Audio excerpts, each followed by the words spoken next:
This is the Bahamas Tonight, the Northern Edition. Good evening, all. I'm Shasheena Rolle. As always, it's so great to have you with us. The Ministry of Grand Bahama, key officials of the Grand Bahama Port Authority, and the Chamber of Commerce are back home following a week-long trade mission to Panama. The delegation discussed possible ventures as it relates to the Freeport Harbor and logistics transportation. The deepest harbor in the region and the largest man-made harbor in the world. These two assets puts this island at the top of the list once the extension of the Panama Canal is complete in 2014. The Minister for Grand Bahama, Dr. Michael Darville, shares the level of success at a recent visit to Panama. We were fortunate to meet the Minister of Commerce. The meeting was very fruitful. We have extended an invitation to the minister and his delegation to the island of Grand Bahama to see exactly what we have to offer, and also to understand the importance of our deepwater harbor as well as our ship care facility and how important that will be between the two governments and the private sector.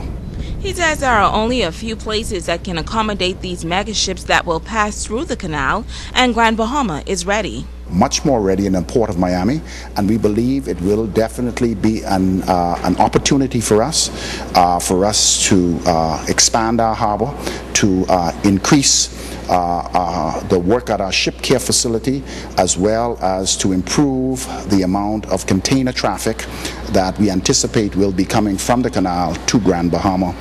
Grand Bahama's unemployment rate is the highest in the country, but Dr. Darville says the opportunity to partner with Panama is also an opportunity for job growth. He adds, however, that training is essential.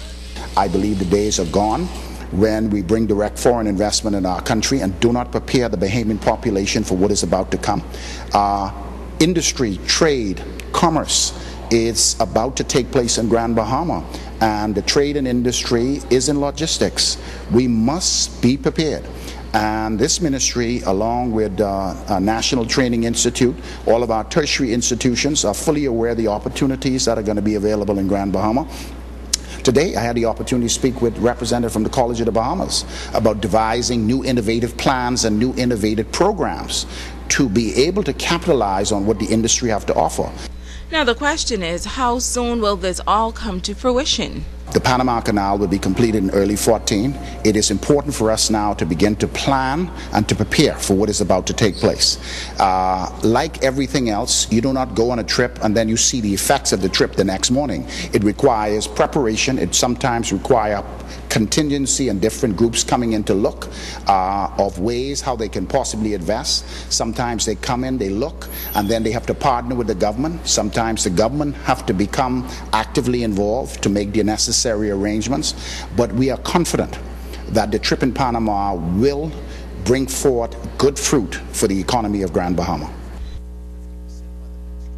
In other news, the Grand Bahama economy is set to get a big injection next week as Italian telecommunications company 3 Italia, a member of the Hutchison Whampoa Group, hosts their annual sales convention at the Grand Lucayan Resort. 1,000 of the company's top performing operators are set to travel to Grand Bahama February 10th through the 14th. In preparation for the group, the resort has undergone significant refurbishment and 200 temporary workers have been employed.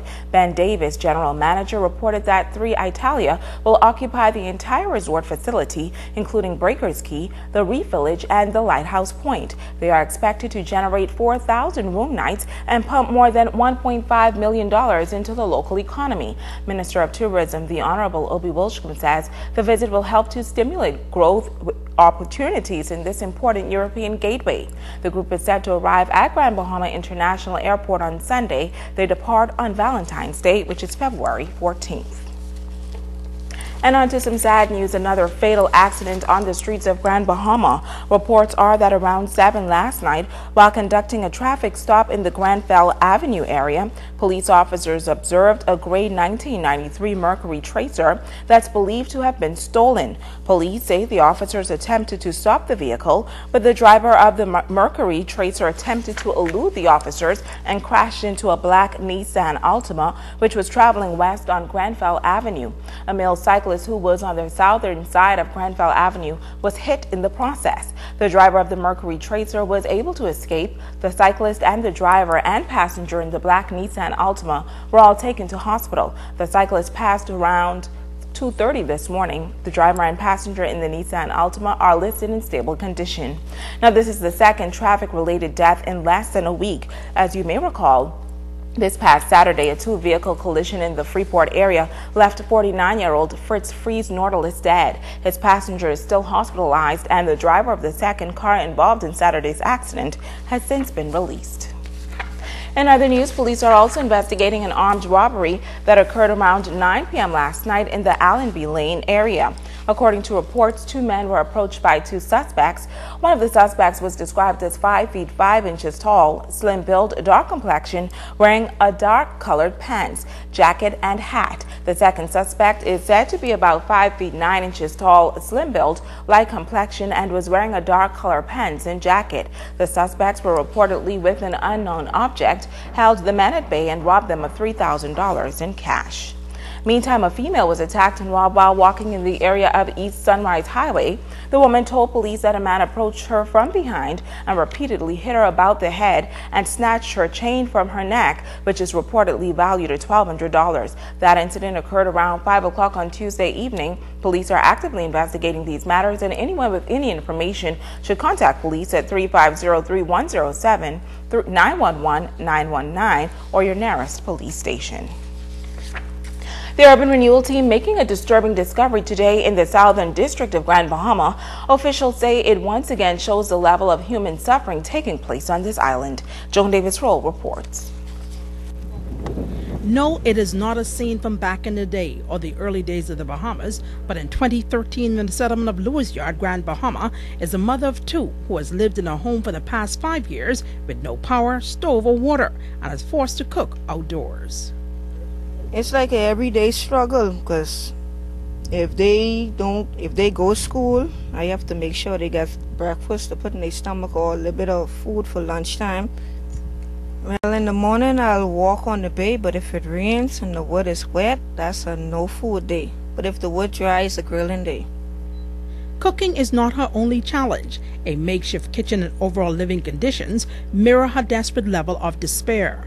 Latoya McIntosh, who is unemployed, says it is a struggle every day not only to feed her children but to survive. The young mother was discovered by officials of the Central Division of Urban Renewal. Deputy Director of Urban Renewal on Grand Bahama, Michelle Reckley. From day to day, we tend to just relax and enjoy what we have, but we do not understand what is in our backyard, what is right around us, and the conditions that Bahamians are living in this part of Grand Bahama. And seeing this today is almost unbelievable. But what is most important, she wants help. She wants the public to know.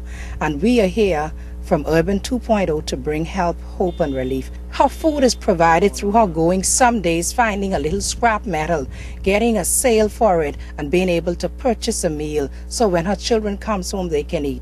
This is a story that should touch the churches, that should reach Grand Bahamians, that should reach the naysayers who are so comfortable and believe this program is not working. We are here to bring help. We are here to bring hope. And I'm asking all of you to join hands with us. Latoya McIntosh is not the only one fighting to survive.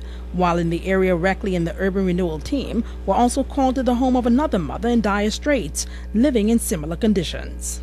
Today, Grand Bahama is faced with poverty at its highest. And she said that she lived in a car. She has 5 children, 2 of whom she's getting assistance, and she has 3 who cannot go to school. She's in need of Pampers. She's asking for bathroom facilities because she has none. She has no water. She has no light. These are the basic necessities of life. The distressed mother, Laudelle Lewis, made this appeal for help. Assist me with some Pampers and some grocery. Anything they can supply me with, I'll appreciate it. Joan Davis Rolle, ZNS Network News. Stay with us. The Bahamas Tonight, the Northern Edition, continues right after this.